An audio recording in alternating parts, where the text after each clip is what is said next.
Assalamualaikum warahmatullahi wabarakatuh.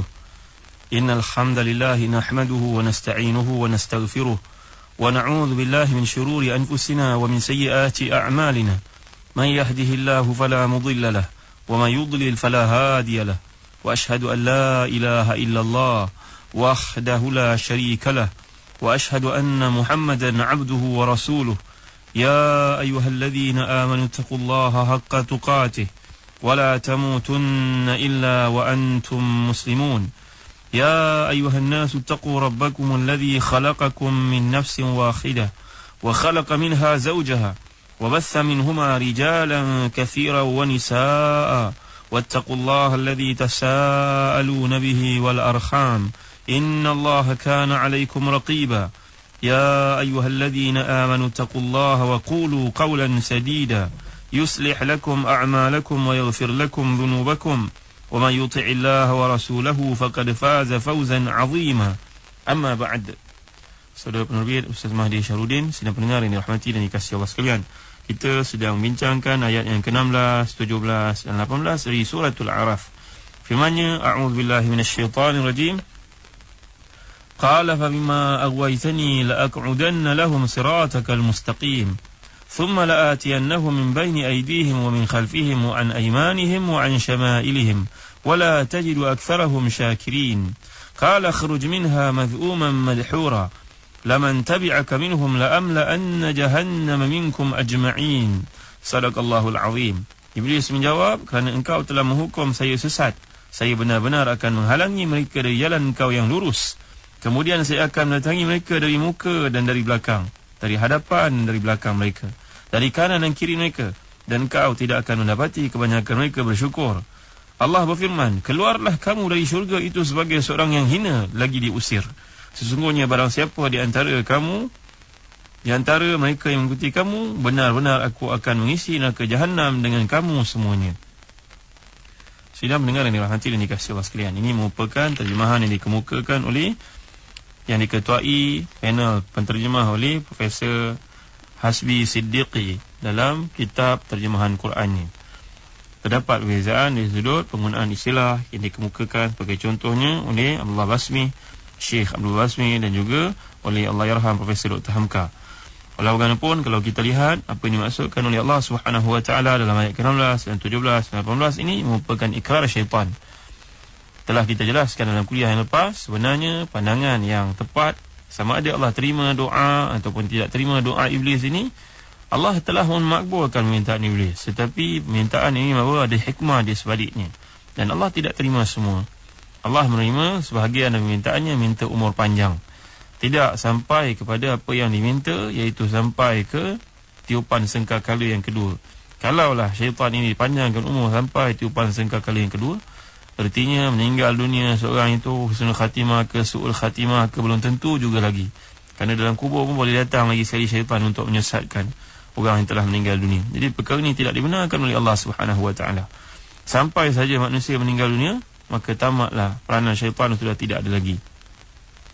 Sidang mendengar yang dirahmati dan dikasihi Allah sekalian, mengapa hikmah ataupun Allah Subhanahu Wa Taala memberi kepada syaitan ini untuk hidup panjang? Dari sudut falsafah, kalau kita lihat, kata Profesor Allahyarham Dr. Hamka, beliau menjelaskan, manusia mendambakan kebahagiaan dan ketenangan. Bagaimana kita mengetahui kebaikan jika tiada kejahatan? Bagaimana kita kenal erti kejujuran tanpa ada keculasan? Ini bahasa sedap, bahasa yang dikemukakan oleh Profesor Dr. Hamka.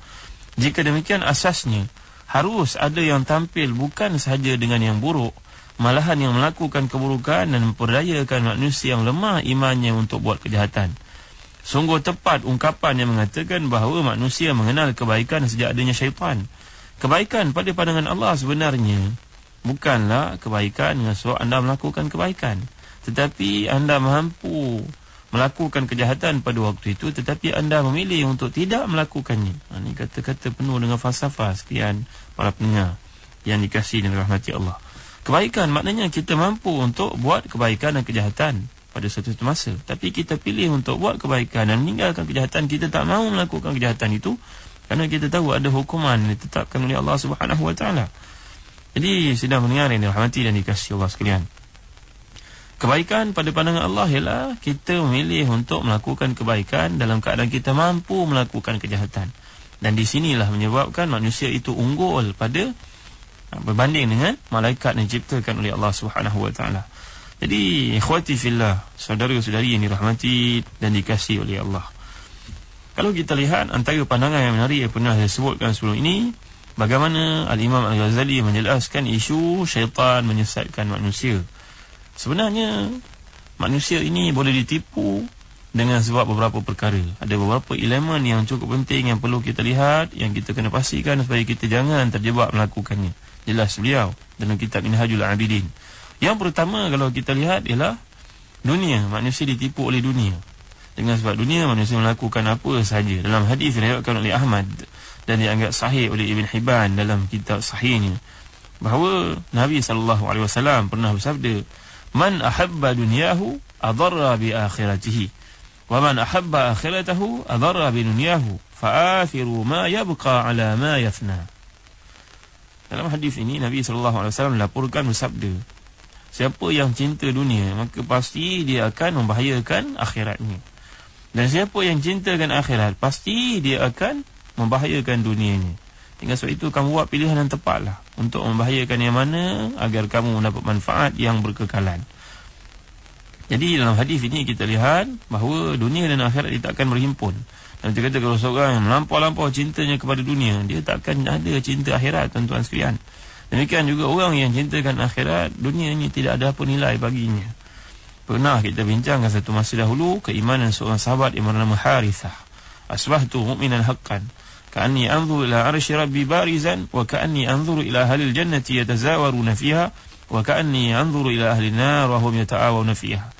Dalam hadis yang dijelaskan oleh Ibn Rajab Al-Hambali dalam kitabnya Jami' Al-Ulum wal Hikam, kisah seorang sahabat yang sudah merasakan kemanisan iman yang dipuji Nabi SAW. Baginya dunia ini tidak ada apa nilai.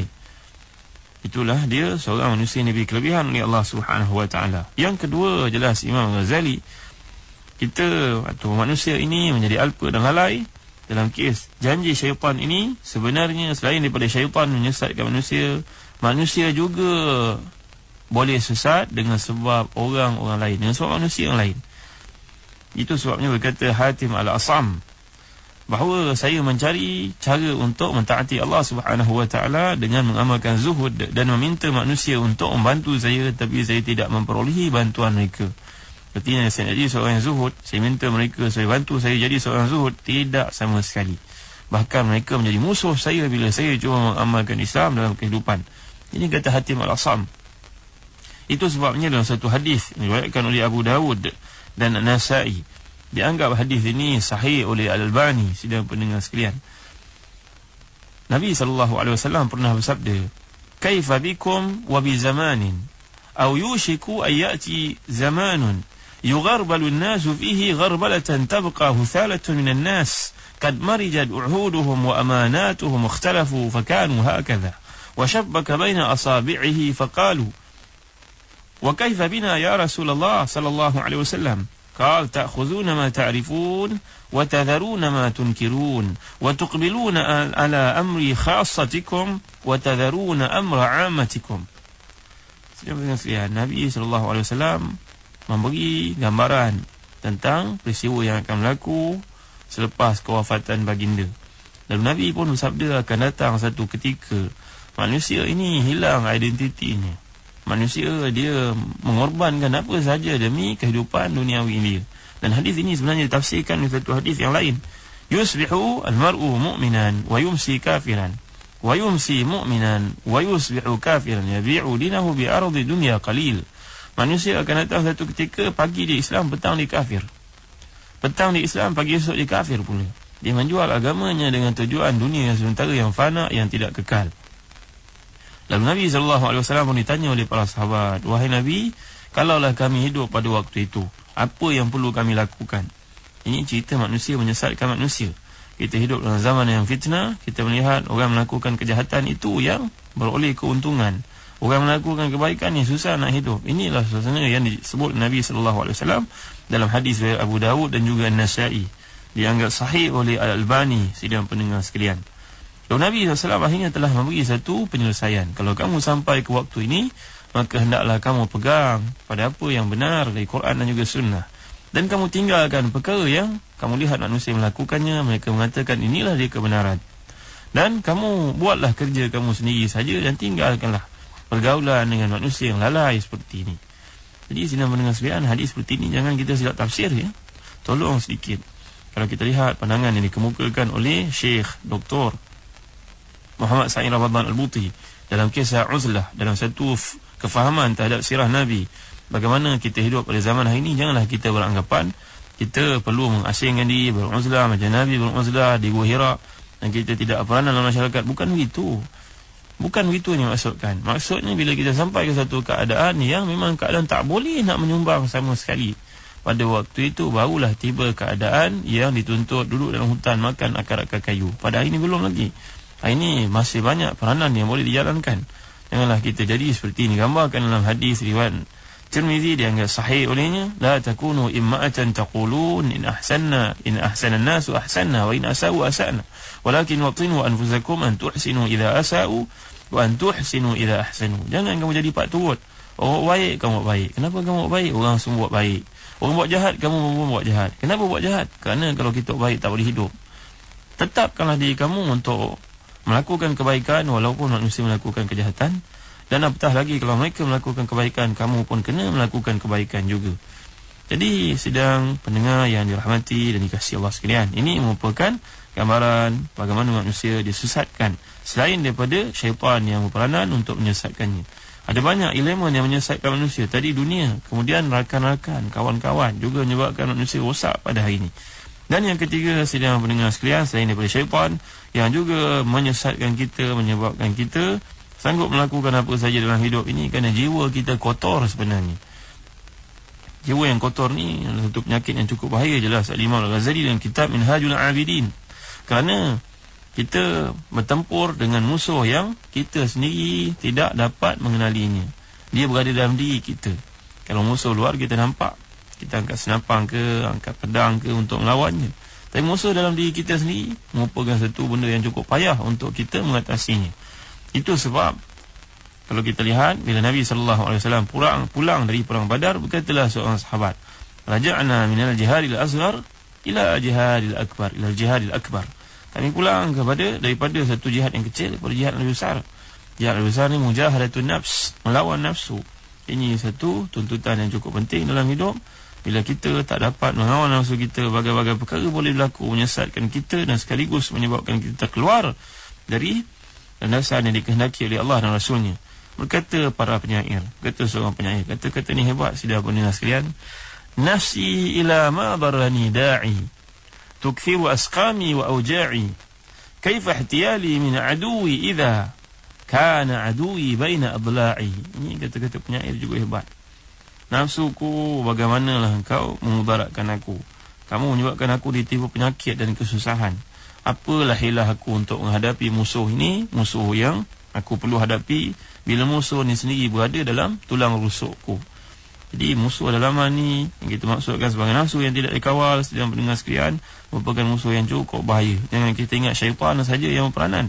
Itu sebab dalam bulan Ramadan pun manusia masih lagi melakukan kemungkaran, walaupun syaitan maradah di kalangan syaitan yang hebat-hebat ni semua telah pun ditangkap, dirantai, dipenjarakan, tidak dapat untuk melakukan kontak sama manusia, menyesatkan mereka. Tapi manusia masih ada lagi dalam diri nafsu yang mempengaruhinya, yang telah pun ditrain untuk melakukan kejahatan selama 11 bulan. Dan datang bulan Ramadan ini, bagaimana dia mampu mengatasi nafsu yang sudah pun bermaharajalela dalam diri. Yang kedua, sedang mendengar sekalian, hakikat bila kita berhadapan dengan jiwa kita sendiri sebagai satu elemen yang merosakkan diri kita. Sebenarnya kata Imam Ghazali, nafsu dalam diri kita ni merupakan kekasih kita. Apa dia nak semua kita ikuti. Manusia ni dia akan menjadi buta bila kekasih dia mengatakan satu perkara tu demikian, dia ikut kasih dia kata. Apa sekalipun betul bagi kekasih ni, walaupun dia tahu benda itu tak betul, tapi kerana kekasih dah hendak benda demikian, ni kata-kata penyangga. Sekian para pendengar dalam hati ni kasih Allah sekalian. Sebab penyair juga berkata, saya menyebut syair-syair ni sebab syair-syair ni menarik untuk kita fikir bersama-sama dalam penjelasan oleh para ulama terhadap diri kita. Walasta tara aiban lidhil wuddi wal ikha wala ba'da ma fihi idha kunta radiya Wa ainu ridha an kulli aibin kalilatun, walakinna aina sukhti tubdil masawiya. Maksud kata-kata penyair ini, kamu tidak akan melihat sebarang keaiban bagi orang yang kamu cintai. Dan kalau kamu dah sayang sangat pada dia, kamu tak akan lihat sedikit pun kekurangan. Pandangan orang yang sayang ini terhadap satu kekurangan tumpul. Dia bila dia tak boleh menilai. Kalau dia sayang sangat, penilaiannya tak betul pada satu benda. Walaupun salah, dia anggap betul. Tapi kalau dia dah benci pada seorang itu, benda yang bukan kesilapan pun dia anggap kesilapan juga. Lebih kurang begitulah makna dia. Sidang pendengar sekian. Jadi sebenarnya bila kita menceritakan tentang gangguan dalam kehidupan ini yang menyebabkan manusia sesat, bukan sahaja syaitan, kata Imam Ghazali. Ada banyak perkara-perkara faktor-faktor lain yang menyebabkan manusia sesat. Contohnya dalam bab yang kita sedang bincangkan dunia. Yang kedua, orang-orang keliling kita. Dan yang ketiga, nafsu dalam diri kita. Dan yang keempat, barulah datang syaitan. InsyaAllah kita akan bincangkan lebih lanjut perkara ini. Kerana ayat ini penting untuk kita fahami bersama-sama dalam konteks nak mentarbiah diri kita supaya selamat daripada gangguan dan juga kesesatan. Bagaimana laluan-laluan, langkah-langkah syaitan untuk menyesatkan manusia, perkara ini perlu kita fahami bersama-sama. Wallahu a'lam. Wa sallallahu ala sayyidina Muhammad wa ala alihi wa sahbihi wa baraka wa sallam. Wassalamu alaikum warahmatullahi wabarakatuh.